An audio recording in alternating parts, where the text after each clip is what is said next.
Welcome to a conversation with Rear Admiral Kevin Sweeney. I'm John Frungen, Director of the William J. Hughes Center for Public Policy at Stockton University. Today, Admiral Sweeney will discuss the Russian invasion of Ukraine and analyze its implications for this country and the international community.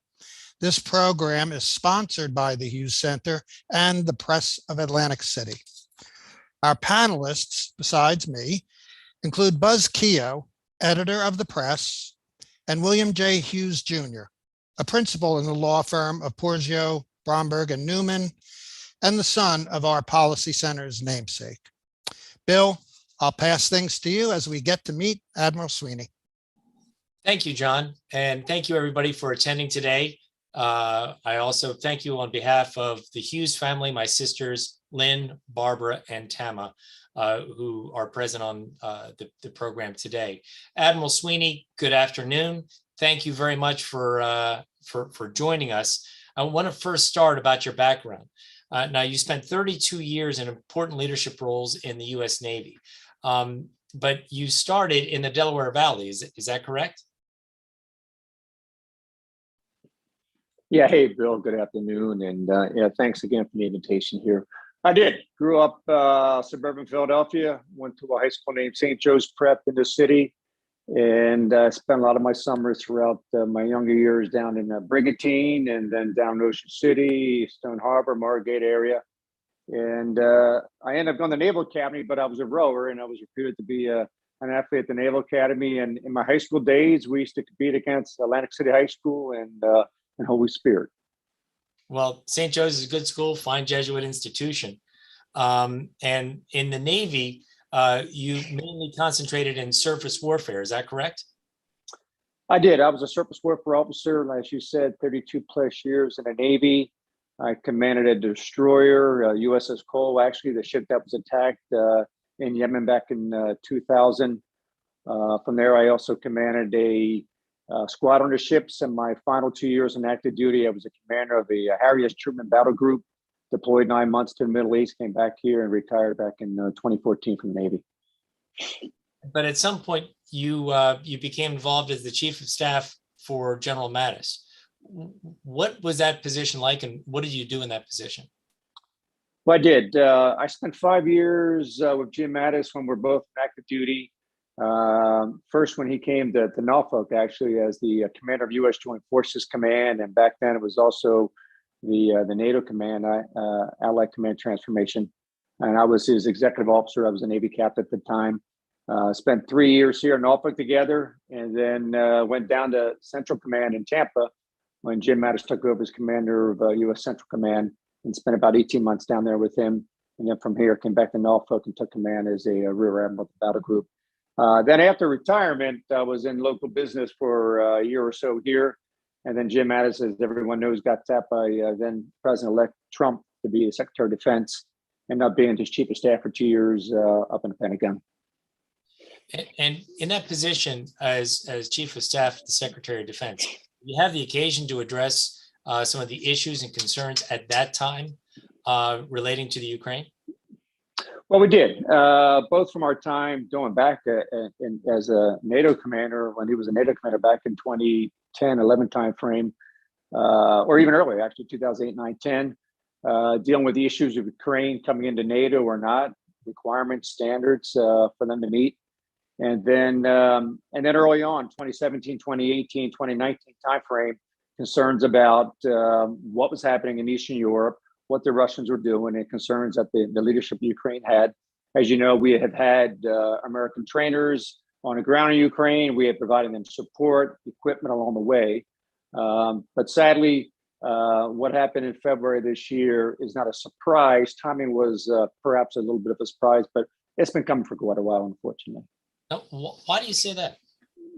Well, because the ambitions that Putin has to reestablish in his mind what a Russian empire is, to develop a broader buffer base, I guess you want to call it that, for security around the country of Russia, to have access to what he sees as Eastern Ukraine in particular, which I think he considers part of Russia from the beginning.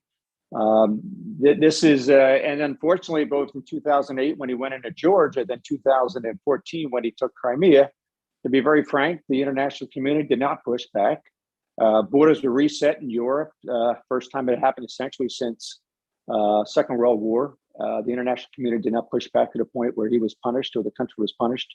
And by 2022, yeah, he felt empowered to take his next move. Well, if you could please provide us your assessment of how the war in the Ukraine is going, both from the Russian standpoint and from the Ukrainian standpoint. Yeah, thanks. I mean, we're almost 6+ weeks into this barbaric operation that was initiated by the Russians. First, on the Ukrainian side, their adaptability, their resilience, their commitment to protect their homeland, to protect their people, has been just inspiring, I would tell you, around the world. Leadership of their President Zelensky demonstrates the importance of political leadership in time of crisis. And their resiliency and their efforts to date have been impressive.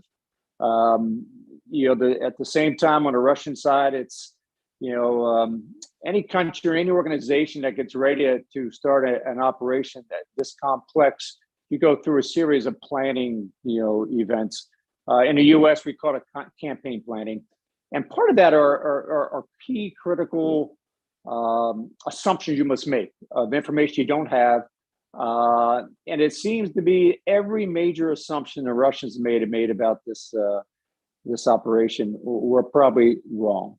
Everything from their own capabilities, their leadership, their supply lines, to the vulnerability of the Ukrainian people, the vulnerability of the Ukrainian government, to the capabilities of the Ukrainian military, and more broadly, the unity of the West, particularly NATO, but not just NATO, but throughout the Western world, the rest of the democracies.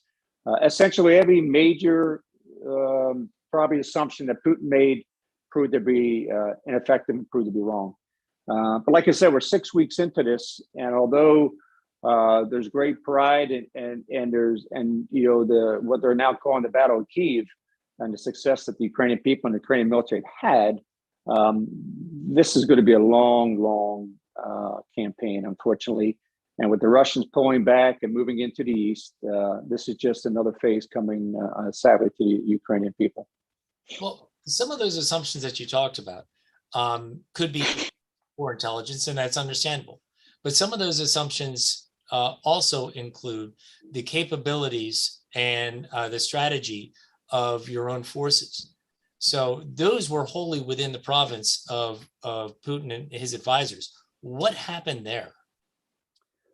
Yeah, unlike, say, our country, Putin is a dictator. He's an autocrat. Rarely do people tell a dictator the truth, particularly when the truth is not positive. So I think over the years, the Russians have invested heavily in their military, but it's not a professional army. It's not a professional military. And that's proving out on the ground, as we speak in Ukraine. They don't have a professional corps. It's conscript army, poorly led, poorly trained. They don't have what we have, and most Western countries value a empowered non-commissioned officer corps that takes leadership and takes initiative on the battlefield. So essentially, you believe what you're told, and what you're told when it's not truthful will come back and shows itself, and it has here. And I think early on, the reports out of the battlefield and the reports were self-fulfilling, in a negative way. And again, when you shut down your own media, when you don't have an independent press that can provide additional information to you, everything is considered fake. Unfortunately, on our side as well, on the Western side, if you will, the assessments over the years have obviously proven to be inaccurate to a level. And it's kind of classic, I guess, in some ways. Intelligence doesn't also, want to make the opponent appear to be 10 feet tall when they're not.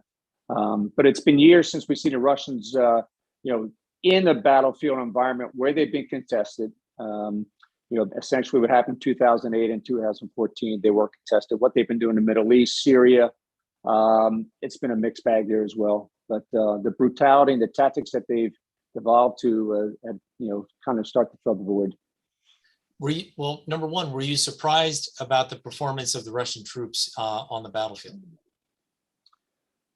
I guess to some level, yes. The expectation that they would strike hard, they would have had in place effective logistics, supply chain for ammunition, food, fuel, et cetera. It is a little bit of a surprise, but I guess balance that with really the resilience and the agility of the Ukrainian military. So it's not all just a weakness on the Russian side, but I do think truly that the Ukrainians have just performed wonderfully, and again with great Western support.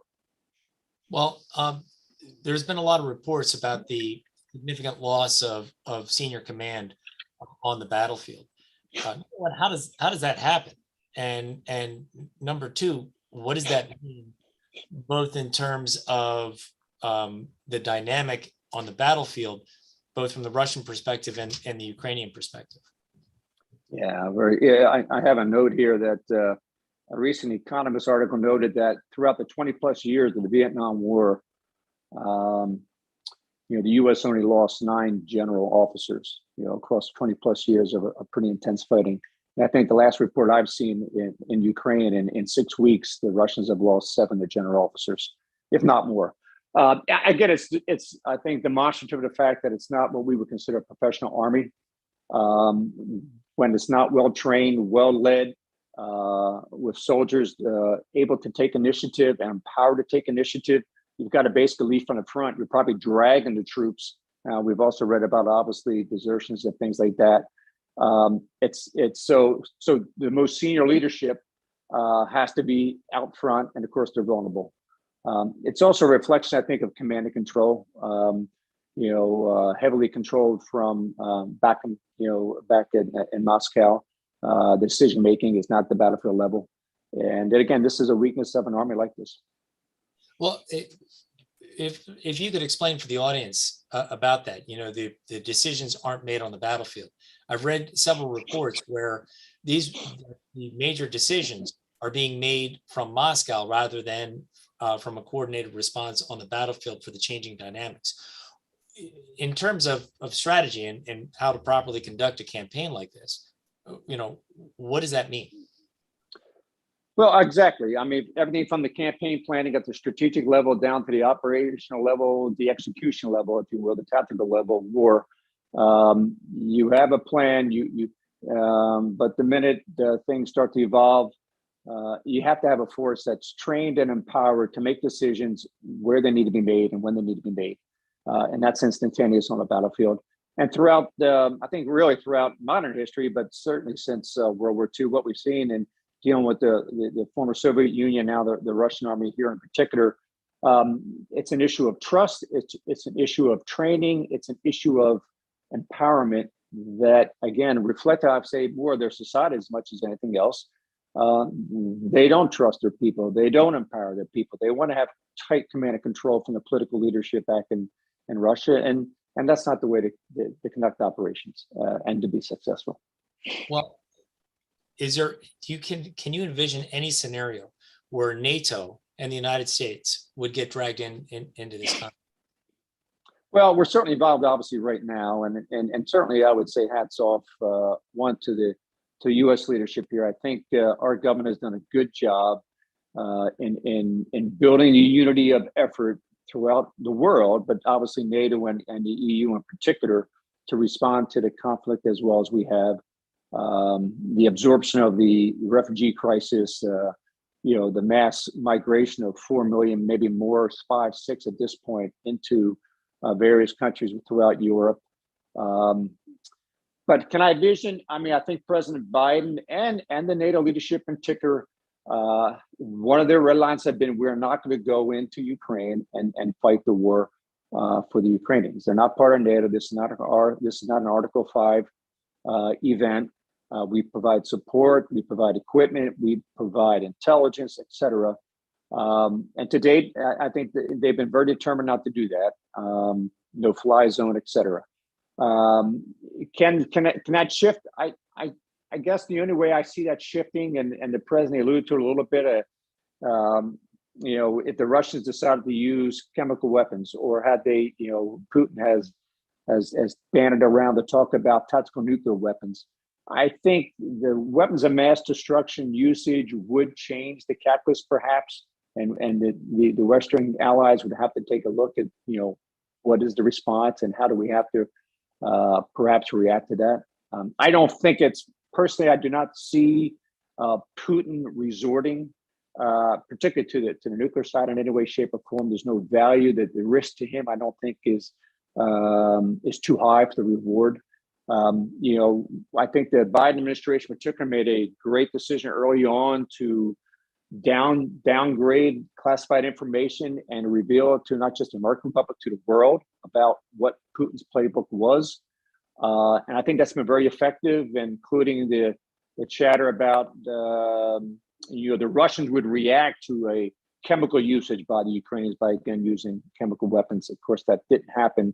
But exposing things like that, I think, into the public domain has been a very, very successful tactic that we have used here, going back to before Christmas, as we were revealing the buildup of Russian forces on the Ukrainian border. Right. Well,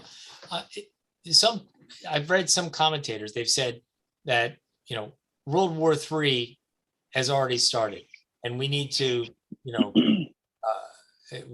wise up and that fact that Ukraine is not going to be the end of this. What is your reaction to that commentary?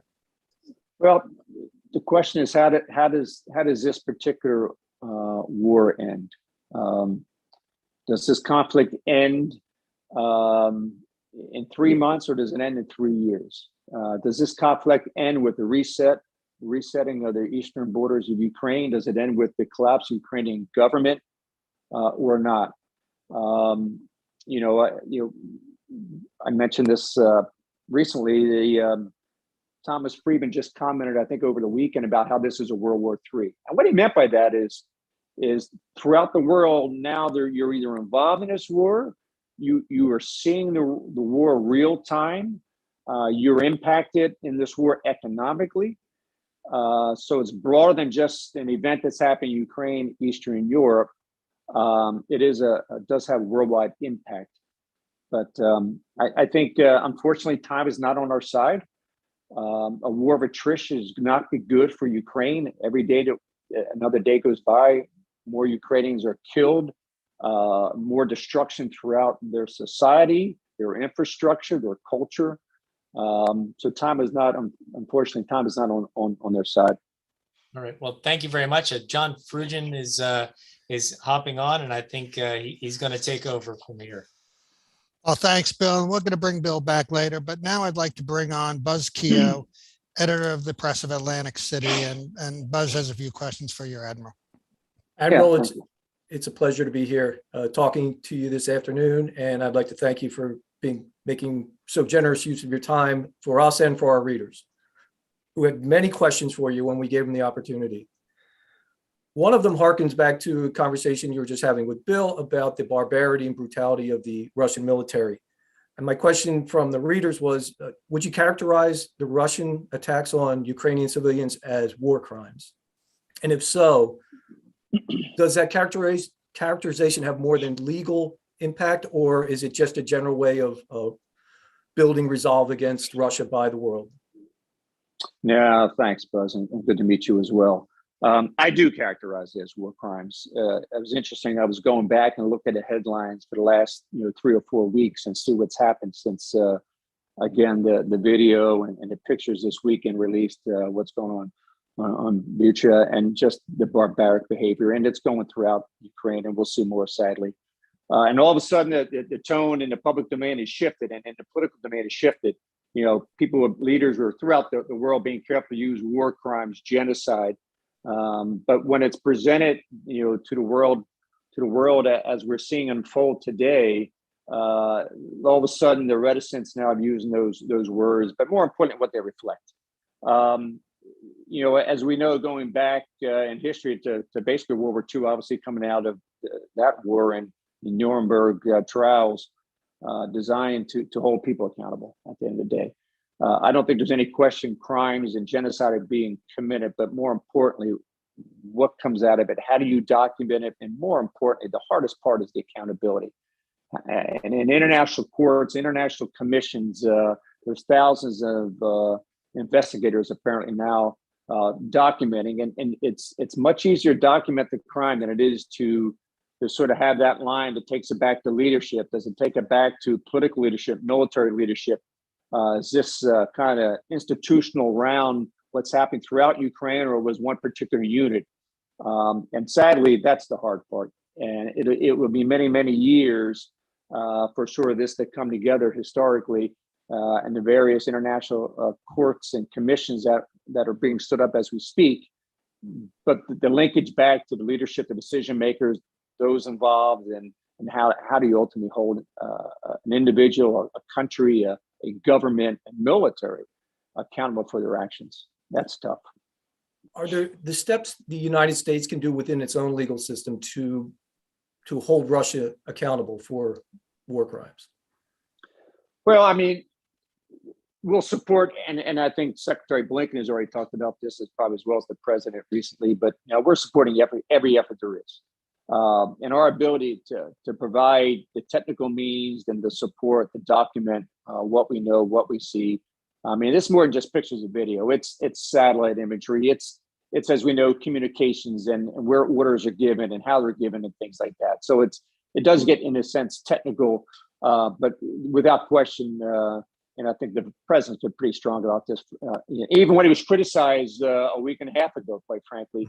About some things he said and why he said, the motivation behind what he said. It was exactly what we're seeing today. But it's not just the war crimes themselves. I mean, this is a brutal, barbaric operation brought upon the Ukrainian people and really the world around it by an individual, Putin. Another question from our readers was what the opinion of the Russian general population and within the Kremlin. Does any dissent within the country or within the Kremlin itself have any impact on Vladimir Putin's decisions? Yeah, this is he's a dictator. He's an autocrat. Their system of government, they don't have the checks and balances that we have built into our system of government. They don't have an independent press. As the events evolved, he shut down the media. He's done his best to shut down social media and access, for his population. But he can't close the door completely, and he hasn't. The Russians have, these last 20 years, sort of been invited into the world community, particularly on the economic side. The young part of the population, educated, is used to exposure to, I'm going to say the social media side of the world. But right now, he's obviously popular. He's 90% rating, and in a positive way. They've spun this where this is a nationalistic effort to defend themselves from Ukraine. But over time, I think the impact of the various sanctions that the U.S. and EU, NATO, and our partners around the world have put into place, those will start to have impact. And I think, to be very honest and brutal here, Russian soldiers coming home in body bags will start to have impact as well. And then ultimately, Putin will figure out a way to make an offering that will be acceptable to some level, and he'll spin a victory back home. And again, it's just a different society that. In which I don't see, unless you went to the point in how they operate where they start also losing the support of, say, China and the entire international community, not just condemns them, but starts the other economic things that we can do to really shut down their economy completely. What in general, what do you think of the media coverage of the Russian war in Ukraine? Yeah, I think the mainstream media and then the social media obviously has its pluses and minuses here. The problem with the mainstream media in particular, I think, is what we see on the network news is what we see online is something that's being recorded or videotaped or taken a picture because we have a team and a crew in that town at that position at that time. And that's good. But it's also looking through a soda straw. And I think that over time, the soda straws don't necessarily sew together here where you see the fabric that is what's unfolding within Ukraine. And I think, unfortunately, also you see somewhat a numbness also from people of what's happening. The brutality is so strong that almost you become numb to what you're seeing. So I think that the value is what we're seeing is the value is there. I mean, the independent media and the presence and its ability to flow information, not just from a military perspective, but from the humanitarian perspective, the crisis with the refugees to, even the commercial markets, the satellite companies all providing data and information to keep people informed, to try to be above this fake news accusation, say on each side of the issue, and to try to give what we would call ground truth for people to make some of their own decisions about what they're seeing unfold. You mentioned Thomas Friedman. He also called this World War Wired and said this may be the first truly global war in that regard, that 3 to 4 billion people have cell phones now and can participate, can comment, can help, can document what's going on. Is that a different, how do you talked about the mainstream media, how do you assess the just ocean of social content that comes out, and how do you assess it? Yeah, no, I think there's great value to it, quite frankly. I mean, particularly, again, just looking at the humanitarian side, but also the access from unclassified media. There's a lot of intelligence that's gathered real time for people on the ground who are trying to avoid what's about to happen, perhaps. So I think there's great value. I think it can be overwhelming. It's not in any way filtered in a sense. It's raw data many times. As I said, it's also a soda straw. You're seeing just a snippet at that particular point in time, but the value is there, and there's no getting around it in a sense. And you can't shut down. And like I said, even though Putin has done his best to shut down access to the social media and access to the Western internet, if you will, yeah, it won't be successful long term. You mentioned the false narrative that Russia has put out about how the war is progressing. Your former boss, General Mattis, used to say you have to fight the false narrative. And I'm just curious how you feel. How has the U.S. progressed in these recent years at fighting false narratives with information? Yeah, no, it's a great question. It's absolutely true. I think that's why I think the White House and the Biden decision back here in the fall to start taking classified intelligence, declassifying, and then getting it out to the media, getting it out to our other allies and partners around the world, that this is an opinion, this is ground truth. This is what is happening. Obviously we go back to people questioning some of the things we did back in the first Iraq war and justification going to Iraq, and the testimony up at the UN and it proved to be inaccurate. But intelligence itself is not 100%. We know that. But I think the false narrative is going to always be out there, and if you ignore it, it will hinder your legitimacy in a sense, and certainly the eyes of folks who are naturally against the West, naturally against the democracies of the world that are trying to maintain a level of standards here internationally. At the same time, you're seeing and we've seen reports of conversations between Ukrainians and with Russian relatives back home, where the worldview is now 180 degrees different because the narrative is winning within the country. How is that impacting the efforts to turn this tide on the war?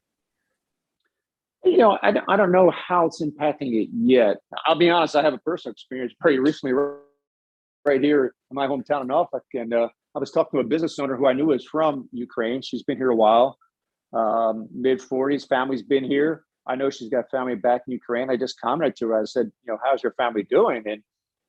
And she got very, irate almost with the question. She said, the President Zelensky does not speak for all Ukrainians.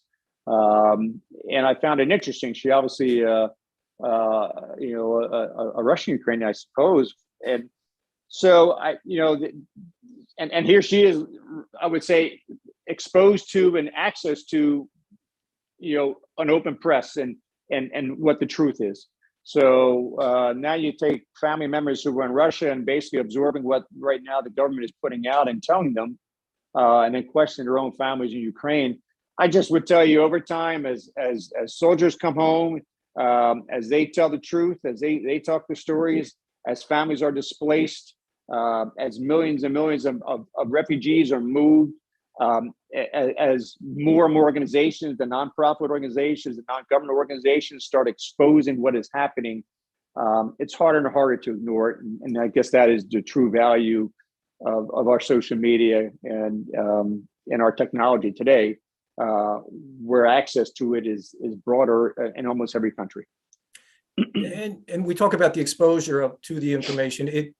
Do you feel it numbs people in the same way media stories do, or is there a more personal aspect to sharing news over a cell phone with a few people or a social network? I'd say both, I guess. But my real concern is this numbness? Is this, again, I mentioned time is not on our side, and I think over time, the impact of what is happening, the impact to the international community, the awareness, and more important, the sensitivity to the sort of stick with the various restrictions that we put in place, the support for Ukraine, and not just for Ukraine, by the way, it's the entire rim in Eastern Europe concerns. My concern over time is having too much exposure to what's happening, and it just becomes, well, we're going to move that to the second page now, not the front page, and not ignore it, but just become insensitive to it. And that ultimately may drive social awareness, and perhaps then more importantly, critically importantly, is government support that needs to carry on here, as I said, for many, many, many months and perhaps years down the road. Admiral, thank you for your time. No, I appreciate the questions, Buzz. Buzz, before you go, I think there's been a great conversation, great questions. Just the talk about the false narrative and people believing it and not getting the real news. Do you share the frustration that some of us feel when we see that Vladimir Putin's poll ratings, positive ratings, are going up in Russia? Is that for me? Well, Admiral, or you. That's what I thought. No, I thought it was for Buzz first. No, I mean, my comment would be, I mean, they have a pretty strong control over the narrative within their own country. But, there's enough access, particularly in Russia, at least into the urban areas in particular, but to what's happening. And at some point here, even the impact of the economic sanctions that are not universal, but darn near it. And again, the impact of the successes, at least Ukrainians are having on the battlefield. At some point here, I think the truth may not be acceptable, but there'll be acknowledgement internally, at least, that what they're being fed just not the truth. But again, in this kind of society, without checks and balances, without controls over the singular political leadership, so be it. He moves on. Whether he, and I would question also, I mean, the reports are coming externally. That's what the votes are, if you will, and that's what the polls say. Who knows, to be honest. But I think, again, unlike our country, the impact of what the people think is a lot less important in Russia than it is here in the States. Thank you, Buzz. Thank you again. Admiral, I want to just shift gears for a brief moment here. I talked to my Stockton University students about the invasion, and many are very unsettled by this. They're scared about U.S. security and even about their own security. Many were born after 9/11 and have only known a world of relative peace. What would you say to these students about how they should view this crisis? Yeah, thanks, John. I mean, my first comment, broad comment, but probably most importantly, is look, the U.S. and our citizens are safe and secure for many, many reasons. But in this, as you said, this post-Cold War, post-9/11, post-global war and terrorism environment that most of the young folks have grown up in, that doesn't mean we're post-conflict, and as we're seeing today. And I applaud their awareness. I applaud their interest. I don't want it to be cursory. I don't want it to be just topical. But at the same time, I mentioned the soda straws. You know, when you read nothing but a bold headline or see a video clip, that isn't necessarily telling you the whole story.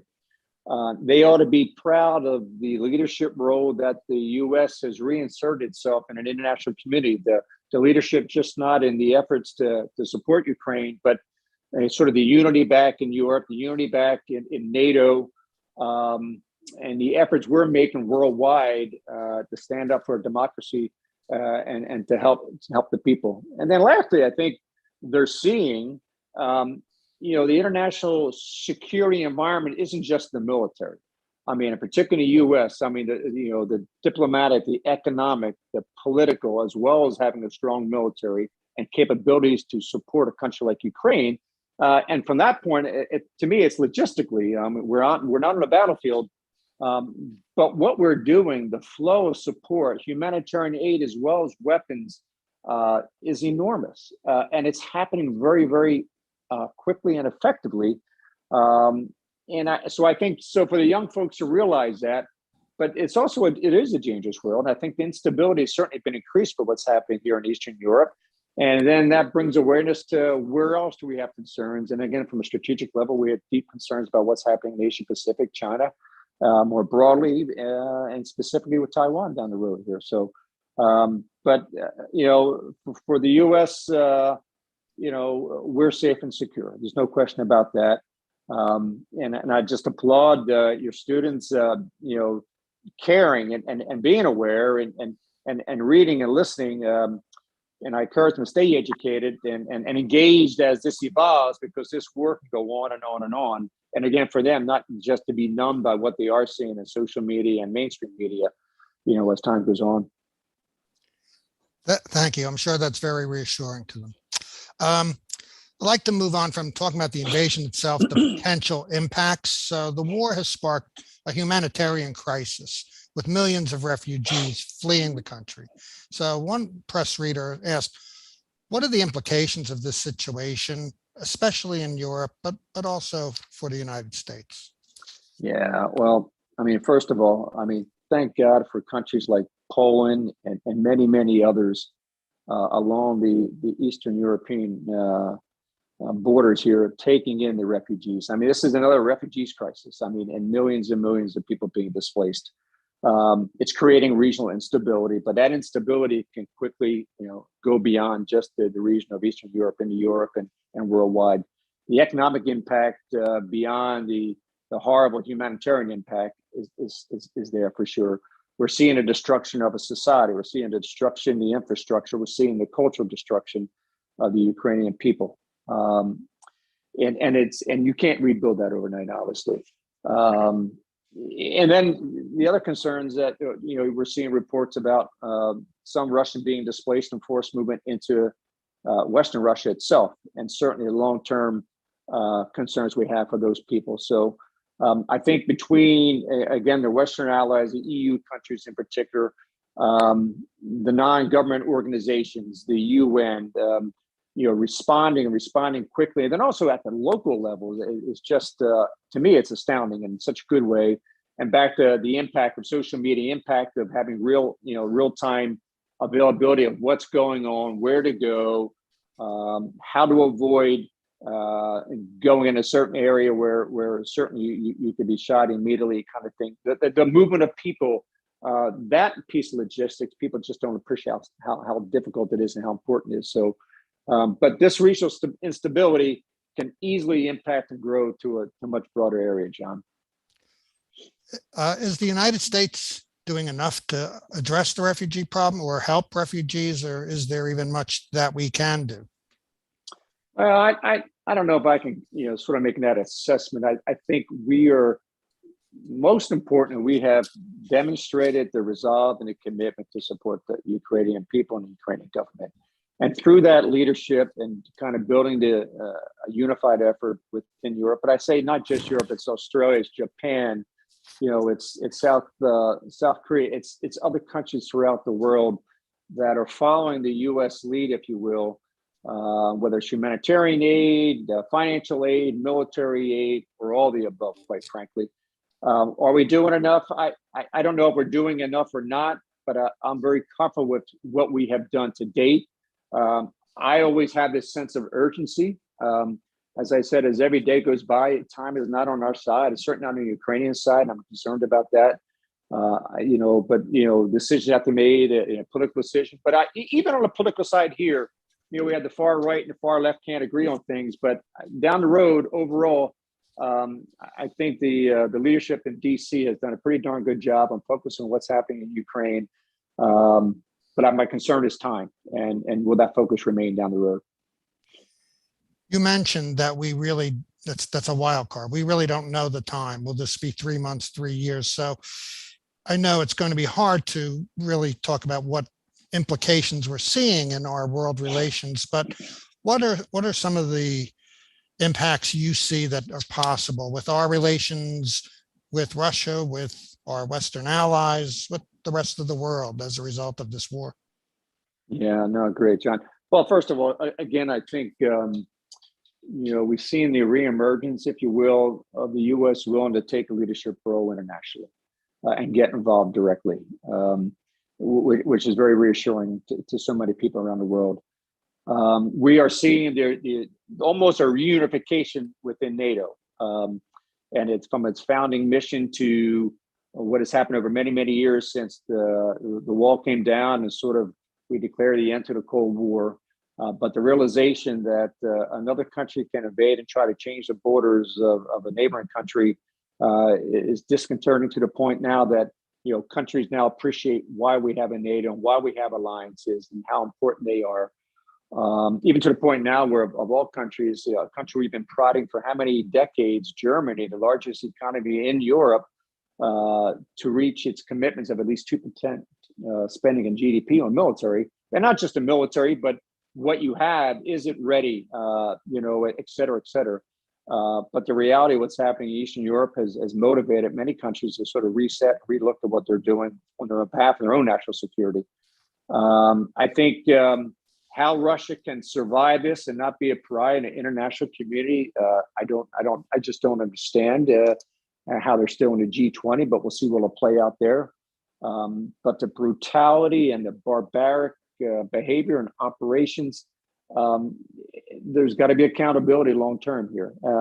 And it also, I think, John, highlights to me the vulnerability of many countries, and unfortunately in Europe as well, when you're dependent upon a country like this for, say, energy, both gas and oil here for Western Europe. And so you have this balance. You're dependent upon the aggressor for something that's so important as your energy needs. And take that and transpose it to the U.S., the dependence we have on a country like China. I mean, the exposure we've seen since COVID kicked in on our supply chain vulnerabilities across the board, whether it's for a K95 fake mask or an aspirin or high-tech equipment, to the needs for our industrial base. When you're dependent on a country that does not have your same value system, and you come to a point where you are actually dependent economically on them, and then these countries do things like roll into Ukraine, that's tough. It's really, really tough. So I think in moving out here,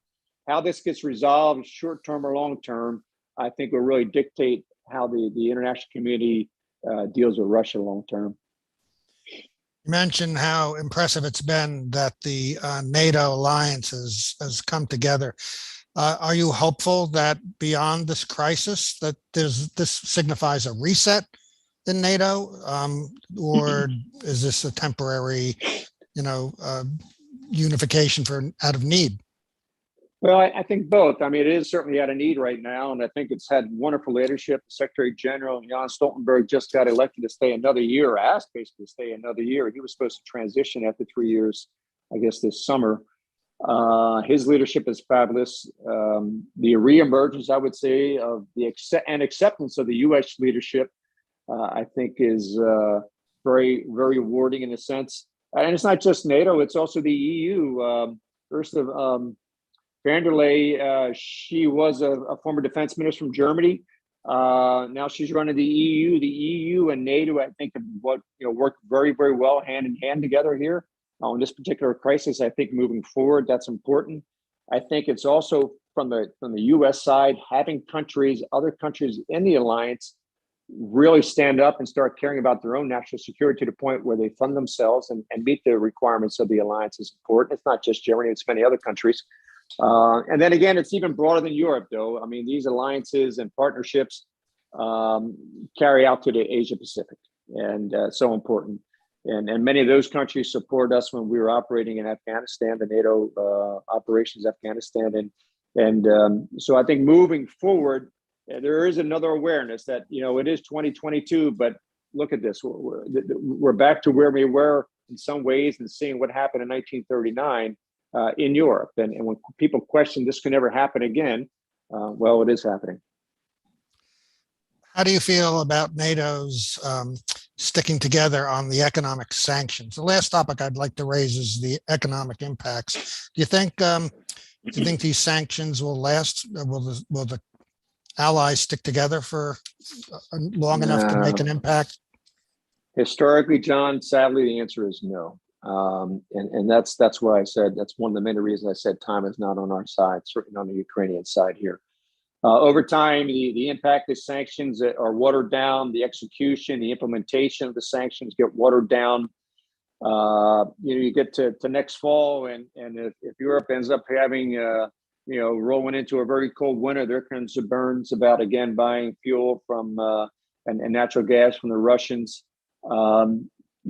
Countries find ways around the sanctions in an international community. Obviously, North Korea, Iran, and others have found ways over many years to work around the negative impact of sanctions. So it's how do you keep that press on? How do you keep that focus and that, as you said, unity? And hopefully we'll be able to the point where it has the impacts that we want it to have. Yeah, we're already suffering from high inflation, high gas prices. There's going to be a lot of pressure to stick. Well, it is. And that gets back to, in this country in particular, between inflation and the lack of focus, quite frankly, longer term. And then we roll into our own midterm elections. And, the importance of staying engaged and the dialogue that our leadership has to maintain with the American public is so important. So they stay engaged and they appreciate and understand the importance of what's going on there long term. Thank you. I'm going to ask Bill Hughes to come back in and take us through the rest of this program.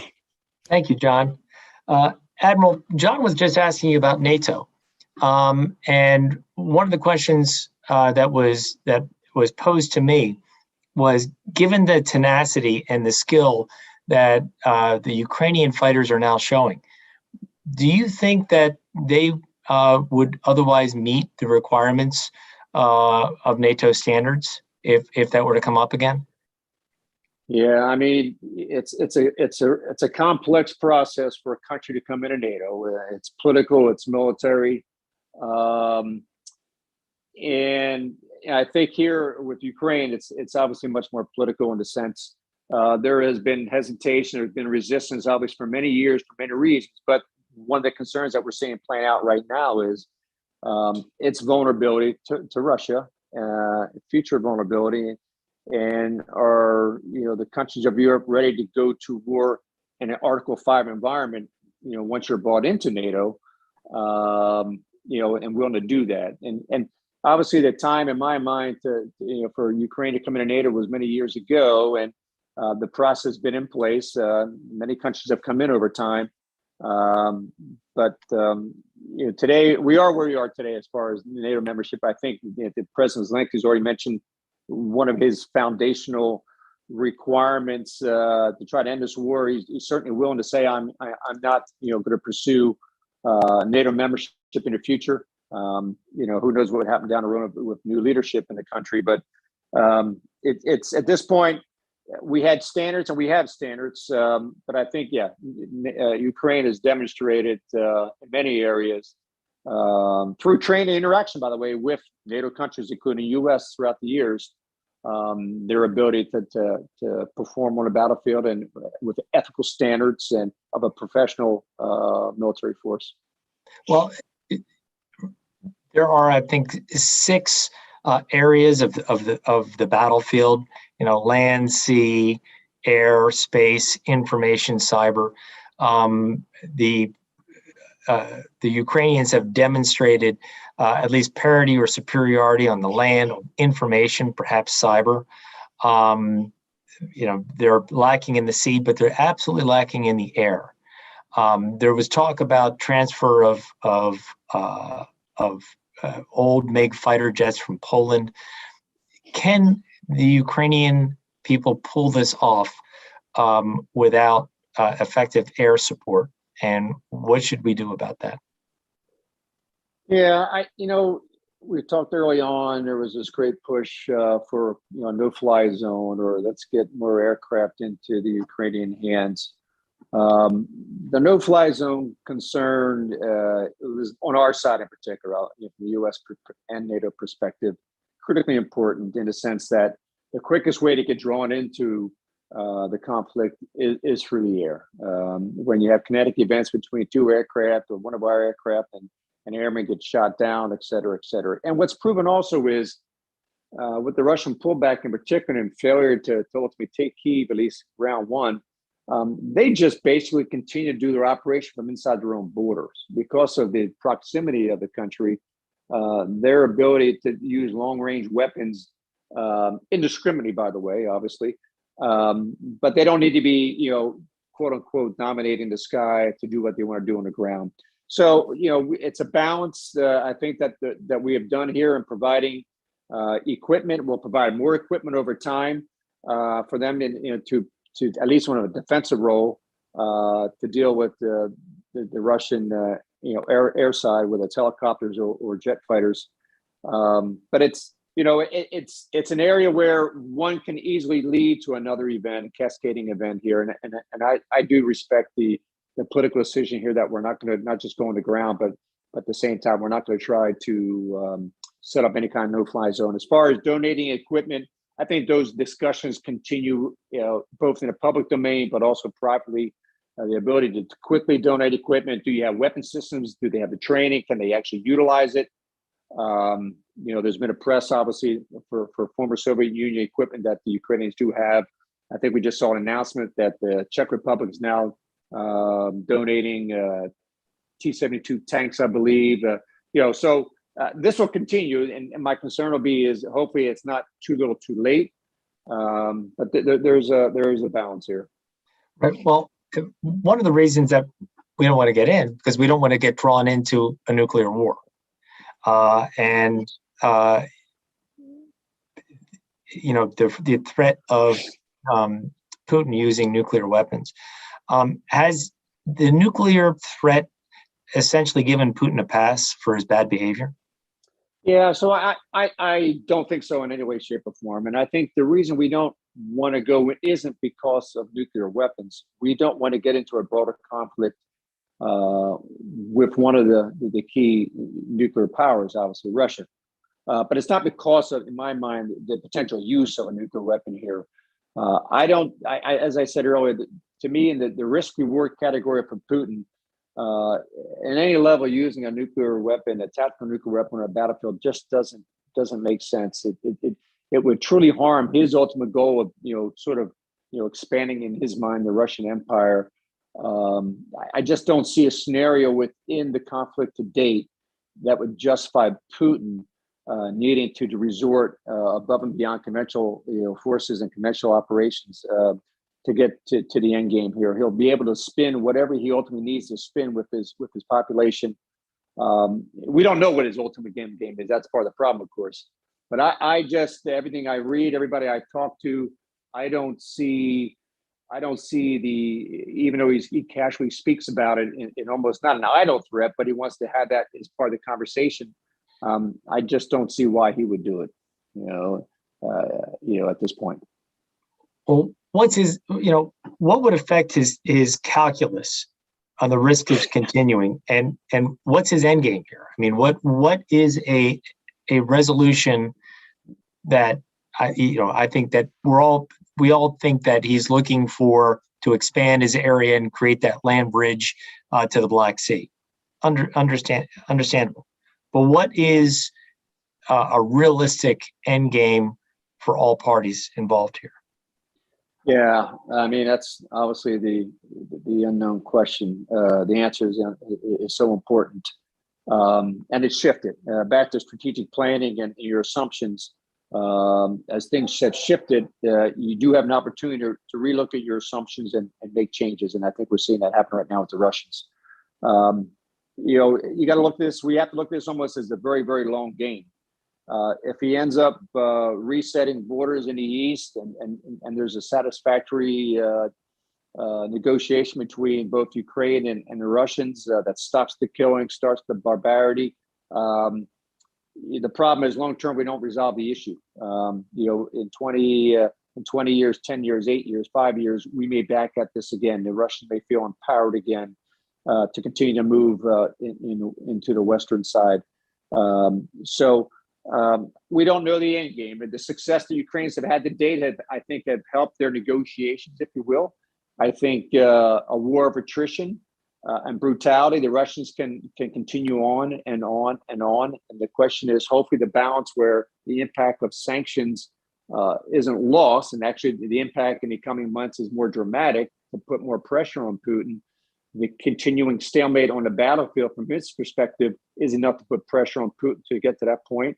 And then perhaps, the support he has had, either directly or indirectly, from countries not just China, but India, and other countries that at least not even voted in the UN to condemn what they have done. If that shift starts to happen, perhaps we'll get to some end game, but it'll be a temporary end game in my mind. Bill, I just don't see if the Russian people and Putin are not, quote unquote, punished well enough that they won't want to do this again and won't be empowered to do this again in the years down the road, the threat will always remain. And not just the threat to Ukraine, but the continuing threat to some of the other countries that make up the eastern border for NATO. And again, that comes back to the importance of NATO and why I think in the coming years, we're going to see the resurgence and the continuing focus on the reason, quite frankly, that NATO was put in resistance years ago. Well, what do you think the implications of this are on our relationship with China and how it treats Taiwan and our potential response? No, I think that's obviously everybody's debating that right now. How do the Chinese see this? How do the Taiwanese see this? And how do we see it? I mean, obviously, we're disappointed in the Chinese support to date of what's going on, but hopefully over time, as more and more is revealed, perhaps they'll take a different stance, but that's doubtful. I think the Chinese, again, they look at the long game and they're concerned about Taiwan. To them, it's only a matter of time. I think hopefully for the Taiwanese, they realize if nothing else comes out of this, what is happening in Ukraine is because the Ukrainian people, their determination, their focus, their agility, their adaptability, quite frankly. So first and foremost for Taiwan, you own your own survival and your own national security.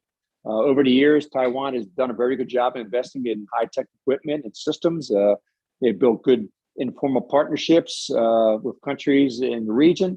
They have it's a different environment. Obviously, it's an island. The ability for the Chinese to do what the Russians have, basically roll into a country physically, they won't be able to do easily. So I think there are a lot of lessons learned and observations coming out of this long term. The outcry internationally against Russia. So there are costs that have to be sort of analyzed here about what they will do or what they can do and when they'll do it. I think also, I mean, obviously China in particular, Taiwan has a very strong economic card, and their ability to sort of start to strangle that country economically could be more effective for them long term than obviously something kinetic. But I think more importantly is I think it's a wake-up call even for Taiwan about their responsibility, if you will, for their own security. And yes, something like this can happen. Okay, Bill, well, Admiral, I'm afraid, unfortunately, we have to wrap up. In our last minute, Admiral, would you like to just give any final thoughts, any final takeaways on the whole crisis? Yeah, I would. First of all, again, thank you, John, and for the center for putting this program together. And as I read about the center, I was not aware of it, but as you read about, your focus is regional, South Jersey in particular. But what is happening in Ukraine and internationally impacts obviously your university, your student body in particular. So I applaud you for putting this together, and I appreciate the invitation to participate. Bill, and to you and your family and your sisters. I mean, I've done obviously a little reading now about your father, Ambassador Hughes, and I watched a video clip that was posted on your website here about a year ago, and obviously just the admiration, respect that the Ambassador Hughes had garnered from his peers throughout his entire professional life is impressive. And a comment made by Lieutenant General Magruder down in Panama back when the ambassador was stationed in Panama, in which he just said everything he did was kind of through a unity of effort. And I think that's just so impressive. And quite frankly, in today, in the U.S. in particular, in our politics today, I mean, we need this kind of civility. It's incredibly important as we debate from the left to the right of what the right thing is to do. And certainly guys like Ambassador Hughes sort of set the model. And I appreciate just the opportunity to interact with you all today. Thank you. Thank you so much. I want to thank our panelists, Bill Hughes Jr., Buzz Keogh of the press, and on behalf of the Hughes Center, Stockton University, and the press, we thank you very much, Admiral, for your insights and a truly intriguing conversation today. Thanks, and to all, have a good evening. Thanks, John. Thank you. Thank you.